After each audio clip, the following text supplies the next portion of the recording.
Climbing Gold is a production of Duct Tape and Beer, with support from the North Face, Never Stop Exploring, Chorus, Performance Sports Technology, and Element, restoring health through hydration.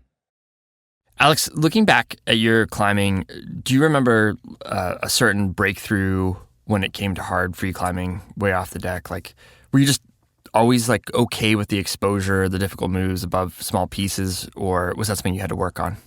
That's definitely something I had to work on. There was no breakthrough. I mean, my first big free routes, I was climbing 5'9". I was scared for my life. I thought my gear was all going to fall out. I thought the rope would break. It was all terrifying, but I slowly built up to it. Yeah. Was there a breakthrough moment? I don't know if there was a breakthrough. I mean, maybe climbing all cap. For me, free climbing and aid climbing was pretty intermixed as I was learning how to trad climb. Mm-hmm. So I was just learning how to trust my gear. I don't know if there was really a breakthrough. Mm-hmm. I'd say I still struggle with all the same things. I just struggle less. Yeah. Do you think that someone who wants to go do those big, long, hard routes way off the deck, do you think there's like a standard approach to the progression that happens, or is it something that people just sort of do by feel? I think that everybody winds up finding their own path, but I think ideally you would have a sort of progression to it where you would progressively build on your skills. I mean, particularly if you want to learn quickly and safely, mm-hmm. then, ideally you would progress in a certain way. But realistically, I think everybody just takes their own path and kind of comes to it in their own way. When you think of people in the climbing world that are leading the way in terms of the hard traditional climbing, who comes to mind? So Nico Favres and Sean Villanueva O'Driscoll come to mind, having put up hard trad routes all over the world and first ascents all over. I don't know. I mean, somebody like Tommy Caldwell comes to mind for having freed most of the routes on El Cap. Mm-hmm. And then Jacopo and Babsi, mm-hmm. I suppose. I mean, for also having climbed a lot of routes on El Cap ground up and just climbing hard things everywhere. Mm-hmm. What do you think stands out about Jacopo and Babsi to you? I just think the high level of climbing. I think in some ways they represent the next generation of people who kind of have a indoor or competitive background, or basically have a higher level of performance than climbers before them, and are now applying that to big adventure routes and trad climbs and things like that. I mean, they've literally climbed the hardest trad routes in the world. Today, we chat about the dark arts of trad climbing, getting sandbagged in Yosemite, their incredible 2-year odyssey on the eternal flame, and the search for the upper limit of trad climbing. I'm Alex Honnold. I'm Fitz Cahal. This is Climbing Gold.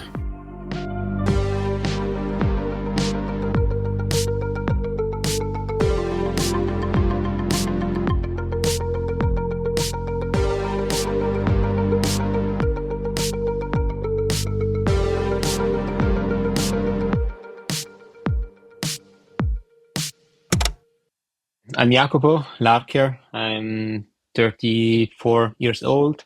I'm Italian. I grew up in Bolzano. And then when I was 18, I moved to Austria. My name is Babsi Zangerl. I'm from Austria, and I started with bouldering when I was 14 years old. Started climbing when I was 10 years old in a climbing gym. I had no idea what rock climbing was. After a couple of years, I started to compete, like in the youth comps. My brother took me to the bouldering gym nearby together with my sister. And the first 6-7 years I did only bouldering in my free time. Then I hurt my back. I got a back injury. And because of that, I started to climb with rope. First only for therapy. I was not really interested in climbing with a rope. And then I found out that it's pretty cool. I wanted to explore a little bit more, so I started to rock climb more. First sport climbing and bouldering, and then slowly moved to trad climbing, big wall climbing. I started to also climb on bigger walls, and then at the end I didn't want to go back to bouldering anymore.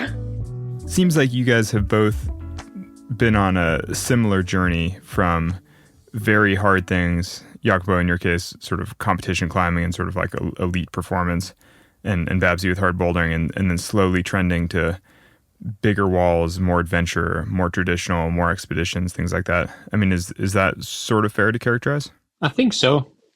For me, I think the reason why I moved on is just that I I always wanted somehow to get out of my comfort zone. Back in the days, my comfort zone was comps, and then I had the feeling that I had to change and do something more adventurous. At the time was like sport climbing for me, and it was like kind of a natural evolution. And yeah, who knows where this will lead. Definitely not soloing a cap, but maybe. You never know. You've done way harder free routes than I have. You're ready. If you could just learn how to climb in TC Pros, then you'd really be ready. Maybe that's the point. You have to, if you have to wear them, then I will never do it. No, jokes aside, it's just I think the natural evolution. I think in life, I think everyone wants to step out of his or her comfort zone, whatever it is. I totally agree with you, and that's the same journey that I've been on, with doing bigger things. Like you always want to do something that's new for you, something that's difficult. But I feel like for both of you guys, that's led to the hardest trad climbs in the world, the hardest big walls in the world, often in the best style. It's one thing to say that you're trying to push your comfort zone. It's another thing to then extend that all the way to the hardest trad routes that have ever been done. It's like Babsi, especially, is like how do you go from wanting to branch out a little bit from bouldering to climbing the hardest trad routes in the world? Yeah, it just happened. I don't know. For me, in the past, bouldering was the best discipline in climbing. And because of the injury, I started to do different things, different styles in climbing. And this opened a little bit my eyes that there is more about climbing. And then I really loved the challenge, the mental challenge as well, because I had problems to climb this rope at the beginning. I was really scared of falling first in spot climbing, and after it was for me such a big deal to be high up on a wall and be really exposed, and then just focus on climbing. But I really enjoyed at the same time to get better in it and to overcome the inner fear. How did you overcome that fear? I really needed to force myself to fall. So that helped the most, to really fall on a big wall. And when I started to climb big walls, I started in Retikon. It's really close to our home. And there I always started ground up. And on my first big wall project, I couldn't do the first pitch. So I went there multiple times. It was still sport climbing, I couldn't make it far up, but then I really needed to climb between the poles. Yeah, then I felt better with it all the time. After every time I came back, it was better. And then I reached the pitch 3, and then I was like, okay, maybe one time I will make it. And then at the end, I could do it. And with this style, I think I grew a lot into that style of climbing. That's a classic Radicon experience where you go to climb a big wall and you only make it to the first pitch. Yeah. You're like, oh, it's all just too scary and too run out. It's also on Silbergeier, for example. The run-outs were so long that you're between the poles and you really have to decide fast what you want to try out. And then you fall. And when you fall 5 times, then it can be that you're already tired and then you don't make it to the next board, which means that you have to turn around. So yeah, I think that's maybe something that's worth you guys explaining further for people listening to this podcast in the US, is the distinction with European sport climbing, particularly the multi-pitch sport climbing, because it's not really like American sport climbing. Like a route like Silbergeier or the Alpine Trilogy in general, those routes, while they're bolted, they're much more like trad climbing in the US than sport climbing, in that they're super adventurous and they're really can be quite scary. Can you talk a little bit about that? Yeah, I think when you would have a clip stick, it would be not long enough.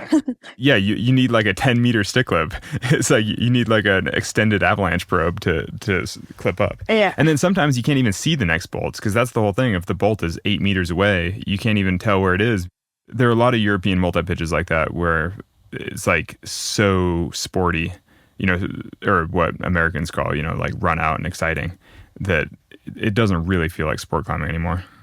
Yeah, that's true. But I think it's a really good style because the people who put up the route, they put the poles exactly where it's possible to clip. And this is always good to know when you follow the same style, like the one who put up the root first, then you know that you will have a good position to clip the pole. This is good for the mind, I think. And also, for me, it helped a lot to take the falls in between and get a little bit further all the time and jump off again and see how it feels. This was for me the best way to get better with my fear. The question there is then, how do you have the confidence to keep trying on something if it's not the big goal, and if at first you're getting, like when you get shut down on the first pitch of Sandbagged, a lot of people would just walk away and just decide that they can't do it because they couldn't get up the first pitch. How do you have the confidence to keep coming back and keep working at things? I don't know. It's just with climbing, for me, it was always like this. Also with bouldering, I always climbed together with other men, and they mostly got shut down on the warming up boulders. So I stayed the whole day at the warming up boulders, and I came back for the warming up boulders, and at the end it worked out. And this is how I learned climbing. So when I invest a lot of time and be stubborn about something, then it can be possible, even if you don't think at the beginning that it's possible. You find out really micro data on something, and I really like that. I really like the process, and for me, it's like I get more motivation as longer I invest in a project. The motivation doesn't go down. I don't know why. Sometimes it's really stupid, I think, to stay so motivated for something such a long time, but I really love that. Hey, Jacopo, can you talk about sort of building up comfort in the same type of terrain? I mean, I know the trad climbing is very similar. It's like you have to build up to it over time. What was your journey? For me, it was like kind of the same as for Babsi. At the beginning, I was, super scared. For example, on trad climbing, when I placed a bomber cam in a bomber granite crack, I was like, oh my God, I will die. I will never, I can't fall on it. And then with the time, like you climb more and more, you start to take some small falls, some bigger falls, and you slowly build up this confidence. And I think in general, what helps is, if you fail, so you have to bail because you're too scared, or if you can't do it to the next bolt or to the next placement, and then you go home and you think about it. And you get like motivated to go back there and try again, and maybe you see a little process like the next time, similar as Babsi said on regarding Silbergeier, or maybe you make it to the next placement, and you see the progress, and with the time you get better and better, and you feel more like safer and more secure while trad climbing or big wall climbing. I think it for me was like a really slow process and was really linked to a lot of failure and trying over and over again until like I slowly got the confidence.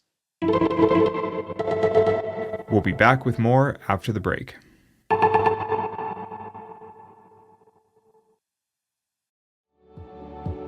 I've been a North Face athlete for almost 18 years, which has been incredible, and I've always appreciated their commitment to exploration. Summit Series is the name of the pinnacle North Face products that I use on every expedition, and I love that their tagline is athlete tested and expedition proven. I've personally tested these products all over the world, and they've always proven themselves. Future Fleece is the next generation base layer that I wear almost every day of climbing outside, whether on the wall or at the crag. You can shop the full Summit Series collection at thenorthface.com. I first found Coros when I was looking for a GPS watch that could track my biggest outdoor adventures. I needed something with a massive battery life that was also robust enough to handle the climbing. As it turns out, Coros is the only GPS watch brand that has done some serious development for climbers, from multi-pitch GPS tracking to indoor programmed workouts. The watches have a mind-blowing battery life. The Vertex watch series lasts for more than 100 hours in GPS activities, so I only need to charge it once every several weeks. I only need to charge my watch so sporadically that I can never find the charger because I haven't used it in 6 weeks. If you're interested in bringing new technology into your climbing training and tracking, you should consider their new Vertex 2S. Go to Coros.com and use the code ClimbingGold to secure a free watch carabiner with the purchase of your new Vertex 2S. The link's in the show notes. Man, I watched the videos of each of you guys climbing Meltdown, which is pretty impressive that you guys have both climbed that. And, it's one of the harder trad routes in the world. I mean, and both the videos are so good too. It got me so fired up. I've never actually tried the route, but watching the videos, I was like, God, I need to go try. I was joking with Fitz that we should have done this interview from the parking up there, since I'm in the van in Yosemite anyway. I was like, I should just park next to Meltdown and just do the interview because it's so exciting. But watching that video, that's a 14C trad route. The gear looks marginal, like very, or at least very specific. Like it maybe looks safe enough if you place the gear properly, if you place it in the right places, if, like basically if everything works, then it looks safe enough. But it doesn't look like a normal trad, like it doesn't look simple, like it's not easy to protect. And so I feel like a route like that is really, it's sort of the upper limit of traditional climbing, both in terms of physical difficulty and, safety. I mean, it's not dangerous, but it looks heads up. I mean, you can see the things you guys are placing like offsets in very specific places. And I mean, talk about how you go from building up the comfort for a route like that over time. You talk about like it being scary and then the progress, but then how does that eventually get to the hardest trad routes in the world? I think it definitely helps if you already have like a decent, sport climbing level. Like if you come with a background as a sport climber, for example, you already have a good fitness, and then you have to learn how to deal with gear. I think it's the easier way. So you're saying if you have the physical ability already, yeah, then it's easier to learn the mental side. I think so, because like it takes, I think, less time to get used to the gear and work on your mental game than maybe get from like a 5.9 to 5.14C or whatever. Yeah. For me, it was like in the process of learning how to trad climb was a big help to have maybe come from a sport climbing background. I could try easy routes without being physically like challenged. I could just focus basically on the gear, on the mental aspect, and was a little bit easier maybe. Out of curiosity, on a route like Meltdown, do you guys start by figuring out the moves, or do you start by figuring out the gear? Like, how do you go about working a hard trad route like that? I personally first figure out the moves, because the gear seemed maybe not bomber, but like okay-ish. And so I first like just focus on the climbing, and once I got like the moves dialed, then I checked out the gear. And then I was head pointing, so I was trying the route on TR, both of us were. And once we also figured out the gear, we were trying to basically climb the route on TR, placing also the gear. And then we started to do lead tries. Yep. Babsi, anything to add? I just was not sure if I'm able to climb that route, if it's too hard or not. So I just worked on top rope on it. And at the beginning, I was far away to just think about placing gear while climbing. I think it was really hard to place the gear because it takes so much power on the climb. And there is enough placement to protect it really well. But during climbing, you have to decide if you want to keep some power, then you definitely need to place less. And this was, for me, the only way to climb it. First, I wanted to place 2 pieces more, and I simply hadn't enough power to place these 2 pieces. And it was a bit more dangerous. But I worked a lot on top rope, and I had the feeling that I will not fall on the first move. And for me, it was crazy, because I always thought that at the big flake on the upper part where you have a little rest, I thought there you really have bomber gear. And I was not sure if I placed the nut up there or not. I was questioning that. But luckily I placed it, because 1 week after I have sent the route, Ethan Bringer fell off before placing the nut, and then he ripped out 2 of the very good clamps and fell to the ground on a crash pad, so nothing happened. But he sent me the video, and I was super happy that it was after I have already sent the route, it would have changed a lot in my mind for sure. That's great. I never heard that. I didn't know that Ethan decked off of Meltdown. I think he was just telling the player take, and then he just did a small jump into these two cams and ripped both of them, like the big one, and it is like a 0.75 and a small 0.2, and ripped both of them. And he got a little catch, and then he hit the crash pad on the ground. So it was still, it didn't look safe. No, that doesn't sound safe. That sounds terrible. Doesn't that kind of raise the big question with trad climbing and with free climbing big walls and all that kind of stuff? The question is, how do you evaluate the risks? Because so many of the falls, you're never really going to test them, and you're never really sure if the gear is good. Because in that case, maybe it was the case that the flake flexed, so that both pieces fell out of the flake when you weighed it, which makes sense, it's not that surprising. But you just never really know until somebody finds out. But the problem is when somebody finds out, then they potentially get very hurt. Yeah, I jumped multiple times into the flake to test it. Oh, you did? I placed more gear below just to see if it's not flexing too much. And it always catched me. So I was sure that it will hold. But maybe when I would have taken a bigger fall, then it's different.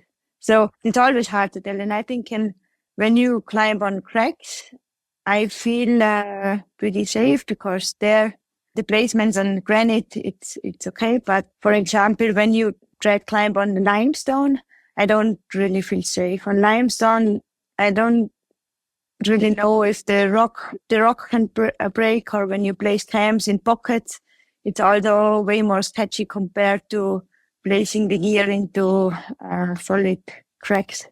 So it's a big difference. Yeah, I was just having this conversation with a friend of mine, Jordan Cannon, actually, about rope soling, because I'm in Yosemite, and yesterday I rope soloed the bottom of the Salate, and I think tomorrow I'm going to go and rope solo the whole route, just as kind of a fun adventure. Like the speed record is very uncompetitive. Crazy. Well, it's just I'm here for 1 week, and I'm trying to get some mileage, just like to climb a bunch, and so it's a fun way to like build some skills and just do something. It's crazy. But it should be fun. But in the past, I did a bunch of speed records with daisy soling, when you put one piece of gear and you're kind of clipped into it with a daisy chain, and it's fine, it's good gear. But I don't know, Jordan and I were having this conversation that the thing is, over the years, you just accumulate a bunch of memories of times that you were sure that the gear was good and then it ripped out anyway. And it starts to make you a little bit less confident. Like, even though I'm probably better at placing gear now than I was 10 years ago, I've just had a few placements where I'm like, oh, I'm positive this is perfect. And then it just rips right out. And you're like, whoa, like, would I want to trust my life to that? And so Jordan and I were both talking about that with daisy soling now. You're kind of like, do I want to trust my life to a single piece, at any given time? Or like, I don't know. Like, how do you guys manage that kind of stuff with managing risk and safety? It's like, because everything you guys are doing is inherently unsafe. It's like, it's all how you manage the risks. But you are saying trusting just one piece. This is crazy. No, I'm saying that I'm choosing not to. I'm saying I'm generally choosing not to now. But actually, I went up yesterday specifically because I was like learning how to rope solo properly, like where you actually have the belay and the gree and the whole thing, and actually it was pretty fun. I had a good time. But my big lesson was that the fastest way to rope solo is to free solo instead, because the whole like going back down to clean the anchor is just totally stupid. It's like such a waste of time. It takes so much more effort. So I was like, well, but it's good to have the skill available, when you need it. Yeah, it's way more work than soloing, for sure. And so much less fun. But so I guess the question though is, do you guys get more conservative as you learn more, or are you more able to manage the risks and therefore do harder and more dangerous things as you learn more? It's kind of a trap, I think, because the more you climb, the more experience you have, the more confidence you get in the gear. And sometimes it leads to situations where, as you were saying, like you were sure 100% that one placement was good and then it wasn't actually. And maybe with less experience and less trust in the gear, you would have trusted. I think the problem is when you don't trust, then you will never climb with a free feeling. You can't climb on your limit. So you really need to focus on climbing. And the most important is that you trust the gear and that you don't focus on it, that it could pop out. And this is, I think, the big challenge. Because when you have a fall on a piece and the piece looks super small and you don't really trust, and then you fall and it holds, it gives you so much more confidence.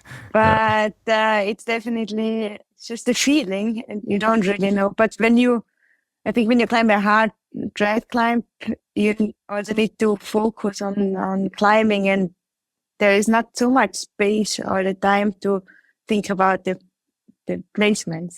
And this is the reason when you work the route on top rope first, and when you invest a lot of time in top roping and you feel confident on the moves, then it's a completely different game compared to starting ground up.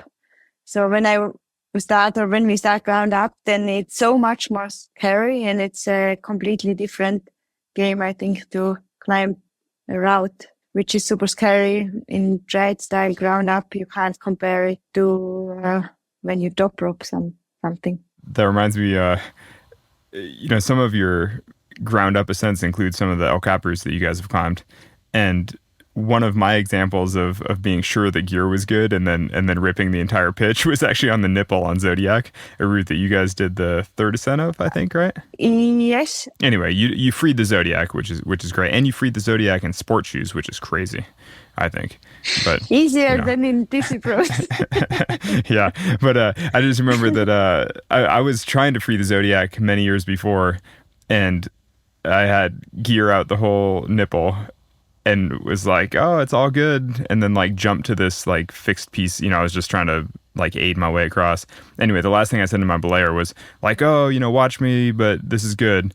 Jumped to the thing, missed the thing, ripped out the entire pitch and wound up like 30 or 40 feet below the belayer. It was like, whoa, and it's totally clean wall, it's safe, it was fine, I wasn't injured. But my belayer had to send me Jumar so I could get back up to the belay, because I was just like hanging in space in the middle of the wall with all the gear piled up on my harness. And I was like, holy shit. We'll be back with more after the break. Element is a zero-sugar electrolyte drink mix formulated with a science-backed ratio of sodium to potassium to magnesium. Each packet delivers a meaningful dose of electrolytes free of sugar, artificial colors, or other dodgy ingredients. It tastes great, and I've used it extensively on expeditions. And my 2-year-old loves it and calls it sprinkle water. Element is formulated for anyone looking to restore health through hydration, and is perfectly suited for athletes, folks who are fasting, or those who follow keto, low-carb, whole food, or paleo diets. Try Element totally risk-free. If you don't like it, they'll refund your order, no questions asked. Get your free sample pack with any Element purchase at drinkelement.com/climbinggold. Be sure to try the new Element Sparkling, a bold 16-ounce can of sparkling electrolyte water. That's drinklmnt.com/climbinggold. All right, just talk to me about the Eternal Flame route. I feel like it's almost like a holy grail for trad climbers. It's got its history, its location, and it's just beautiful. Tell me about it. I think the best way to think about the Eternal Flame is to think of it as the Alpine El Cap, or the Alpine Freerider, or something like that. Like if you consider the free climb, or maybe the nose of the Alpine, but it basically has all the history and sort of cachet, mystique, whatever, of hard El Cap free routes, but set in the remote mountains of Pakistan. So it's basically just the bigger version of El Cap. Yeah, at 20,000 feet. Oh my God. It is at 20,000, isn't it? Yeah, it is. At the top, yeah. Yeah. You're like, oh, geez. I know it sounds terrible. And just the logistics, the weather, the approach, the glaciers. I mean, everything about it just makes it like a super extreme version of El Cap free climbing. Yeah. It's like, did we really need to turn El Cap up to 11? Well, I don't. I haven't been there, but I'm sure it is amazing. But it's so beautiful. It's like it's the kind of spire that you dream of when you think of climbing remote walls. And then will you just sort of explain how committed you have to be, like on a route like the Eternal Flame, to basically do individual free ascents versus a team free ascent in that setting? Because I think that's I mean, that was what really struck me about that ascent, where it's like, oh, that's pretty hardcore. Well, but Jacopo and Babsi take their free ascent to a whole different level that I do necessarily, because they both try to lead all the crux pitches. So they take turns, they each lead the hard pitches so that they both feel like they freed the whole route.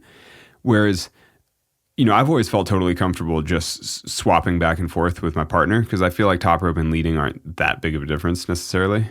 And, each partner takes one. And even that is different than what people call a team free, where only one member of the team frees each pitch, because that means you're only climbing half the pitches. And I could see how that doesn't quite feel like you've actually freed the route if you only freed half of it. But Jacopo and Babsi are committed, to free a pitch and then to rappel back down and then belay your partner on it so that they can do it, so they can lead it as well, and then have to jug back up. I mean, just the amount of up and down is so much more work, so much more effort. Mm-hmm. Yeah, and then you couple that with the fact that you're in a unstable mountain environment with totally. It's so pure in the sense of well, you might actually jeopardize doing the route at all if you do it that way. No, that's what to me is crazy, because when I'm in the mountains, it's all about just getting to the top quickly and efficiently, getting on top of the spire. I'm like, I could not be bothered as to who's leading which pitch. It's like, let's just get up, get down safely, and not get worked by a storm. I think the film of you guys doing Nameless is the most beautiful climbing footage I think I've ever seen. It's so good. It's like every climber's dream. It's like, what a route. Yeah, the drone footage is amazing. They did a really good job. Yeah, it's insane. I'm curious, when you spend so much time on the wall and you spend so much time on expedition, like 5 weeks in Pakistan, 2 summers in a row, and Jacopo, you were just saying that these scary traditional climbs and big wall climbs, that they're easier when you have the physical level for it. How do you maintain the physical level when you're camping so much, on the side of the wall, traveling, like in Pakistan? I mean, when you're in base camp in Pakistan at high altitude for, half the summer, 2 years in a row, how do you maintain your fitness? And it was definitely easier to maintain the fitness when you were just sport climbing or bouldering or doing comps. I think the crux is to accept the fact that you won't be fit, in good shape the entire year. When you do on a big trip like that, you will come weaker. You could come back weaker for sure. And first of all, you have to accept it, which is not always easy. And then you have to invest some time after the trip to get back in shape. And what really helps me is that during the trips, I try to do some exercises to keep a decent level of shape. So that I don't have to start from zero again when I go back home. And in Pakistan, for example, on the first year, the weather was really bad, so we spent a lot of time on base camp, and we could just hang board and do some training. It's not always easy, for the motivation, but it's a good investment for when you come back home.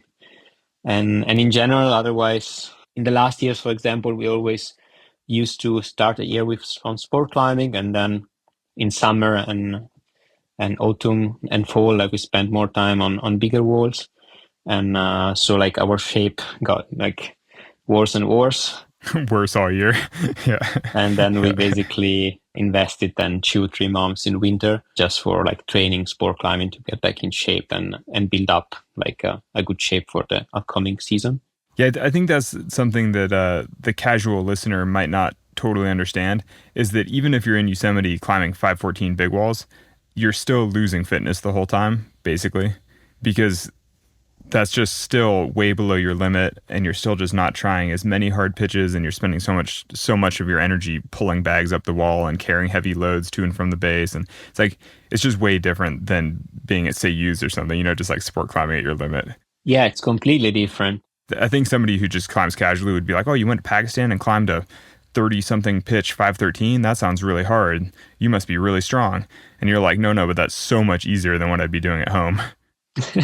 Yeah, climbing-wise, for sure. The climbing itself maybe was not the crux of the expedition. There is so much more involved when you do something like that. And the actual climbing is not the main part.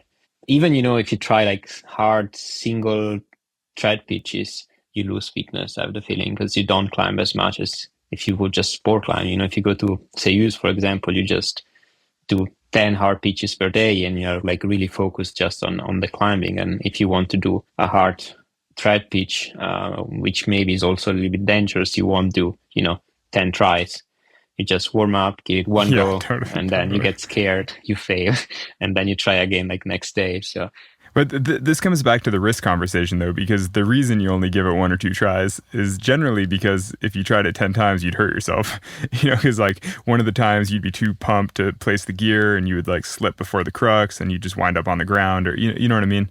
It's like there's a reason that you don't try those projects over and over, and it's because you have to make each effort count because the consequences are kind of serious. Yeah, I think it's a completely different approach.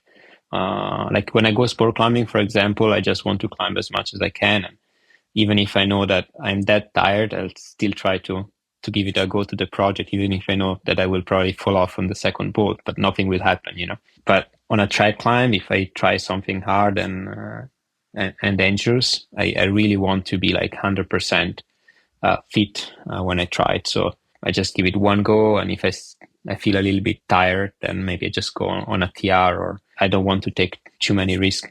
And sometimes it happens that on specific routes, maybe I just go, I want to try it, I warm up, I feel bad, I feel not like 100%, and I don't even try. I go and do something else. Talk to me a little bit about the sandbag of like showing up to the valley, like, and getting just put on generator crack and all. Yeah. Talk to me about that sandbag. I mean, showing up in Yosemite and getting immediately put on the generator crack, it doesn't even make sense to me. It's like the most heinous and just most difficult. It's the most notoriously weird wide crack, and it's such a particular style. I mean, it's just like, it's like the worst that Yosemite has to offer in a lot of ways. It's horrible. It's not fun at all. I mean, I don't know why, but I suppose it's kind of a rite of passage. Yeah. Get it out of the way, I guess. Yeah, exactly. You're like, you are going to get your ass kicked in Yosemite. You may as well start now.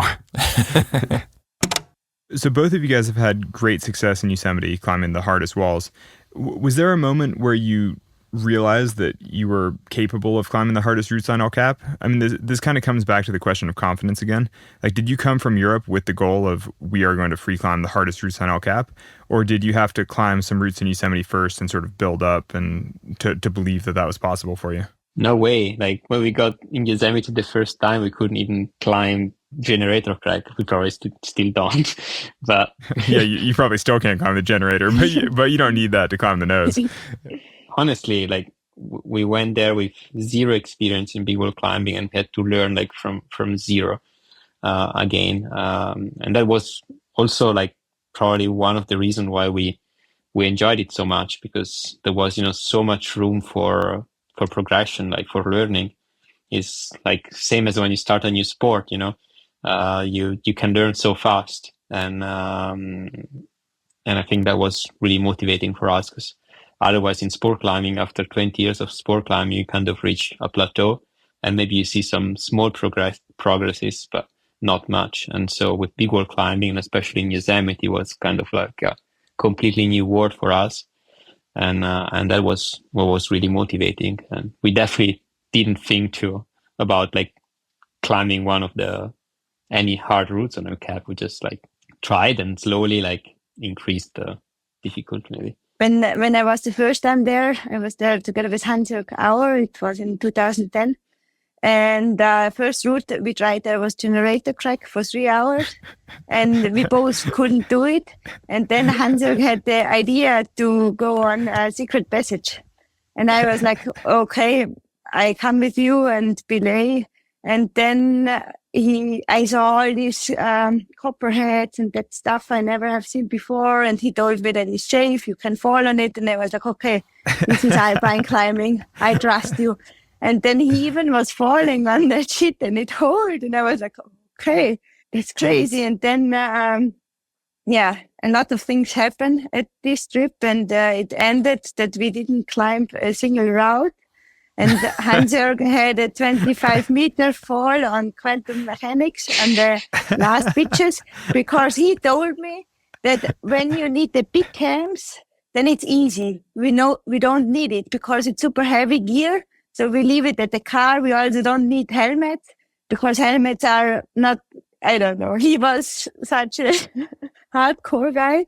And when he had this 25-meter fall, I was not able to rappel him down. I had no experience in alpine climbing or big wall climbing. So we were at the top of quantum mechanics in the middle of the night.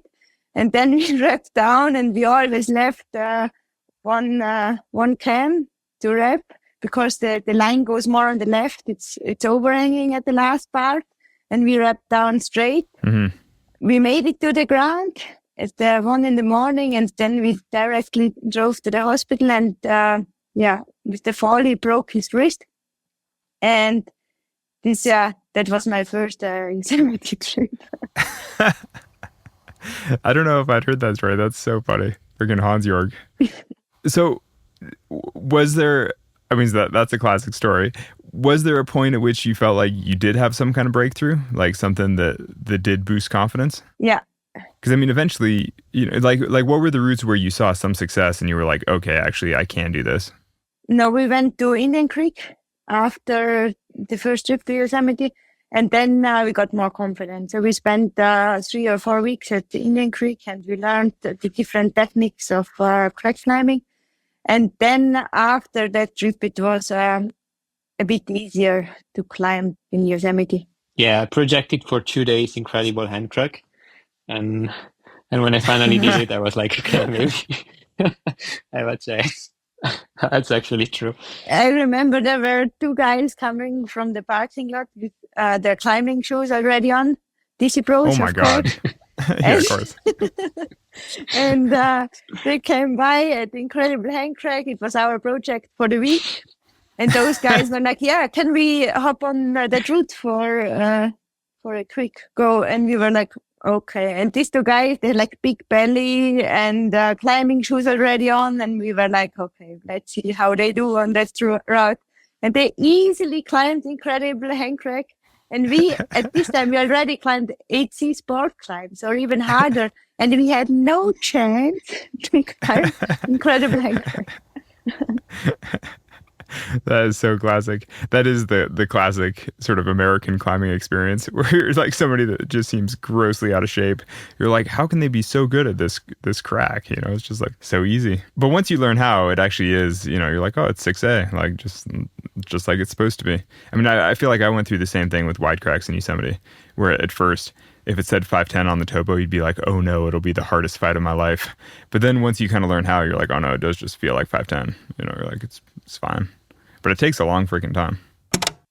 There's obviously great traditional climbing in Europe, but there wasn't quite the dogma in Europe that there was in North America. And sometimes lines that might have been saved as trad lines in Europe just got bolted. Will you just explain that to me a little bit? Yeah, I'd say in much of continental Europe, people are not shy about bolting. And so a lot of things that potentially could be climbed on gear, especially now with modern traditional gear, got bolted at some point in the past. And so there's just less hard trad climbing. But also part of that is because so much of Europe is limestone. And limestone's just not as good for trad climbing. It's like the gear's not as good. It's a little bit more finicky. It's like if you're climbing on limestone, it's just nice to have bolts, Mm-hmm. And so I think the trad climbing tradition in Europe is just a little bit different than in the US. There was less resistance to bolting in Europe. Mm-hmm. So does it sort of require almost going back and reimagining something that got bolted and being like, well, could that go on gear? Yeah, I think for modern European climbers, it's often a fun game to imagine doing things on gear, to imagine doing them without the bolts. And certainly a lot of climbers have been doing things like that, green pointing or whatever, like placing gear instead of clipping bolts. And that's cool. I mean, people do that in North America too. It's just, I don't know. It's just another game that you can play in climbing. Like basically, if your local area is too easy for you, you can always find another way to make it challenging. With the kind of climbing you're interested in and knowing that you're really kind of coming up against the limits of gear and the danger, and then the limits of the physicality of the whole thing, like the actual raw difficulty, like is there a limit to like what can be done trad climbing, do you think? To push the limit of trad climbing, you basically have to look for like really hard climbs, like physically, which are kind of safe. I'm sure like people could climb 9B or like 9B plus on gear now, like if it's safe, but I think it will take kind of a lot of time to get the same a route with the same like physical difficulty, but like a higher danger. Like I would imagine that some of those lines that would go on gear people would just look at it if it's that hard already, and they'd just be like, this just should be bolted before even like figuring out how the gear might go in. Like, do you think that there's, because you've been revisiting routes that are bolted, but then you're coming back and putting gear in them, doing them in trad. Like, do you think there's like do you think people need to think about how to look at the rock in terms of saving those like really hard trad lines before they just bolt something? I wish they do, honestly, but I think it really depends from the place, from the area too. Because, for example, in the UK, it's clear that, I mean, basically there are no bolts there except for some cracks. So like people start looking at rock climbs like with a trad climbing like view basically. While, for example, here in, let's say, mid-Europe, they just start looking at rock with like from a sport climbing point of view. So most of the people, they don't even think about trad climbing, and that's why maybe, or like for sure, like a lot of the really good routes which could probably be possible on gear are bolted. So I have the feeling that now trad climbing is getting a little bit more attention. More people are getting to trad climbing here. So I think that in the future people will start looking at lines with a different eye to kind of protect these good lines. Thank you, Babsi and Jacopo, for joining us and talking us through all those hard trad sends. My palms are sweating. Climbing Gold is a production of Duct Tape Then Beer. Alex Honnold is our host. Our editorial team includes the talents of Lauren Delani Miller, Evan Phillips, and Marco Seiler Gonzalez. Skylar Perwins is our YouTube and social media editor.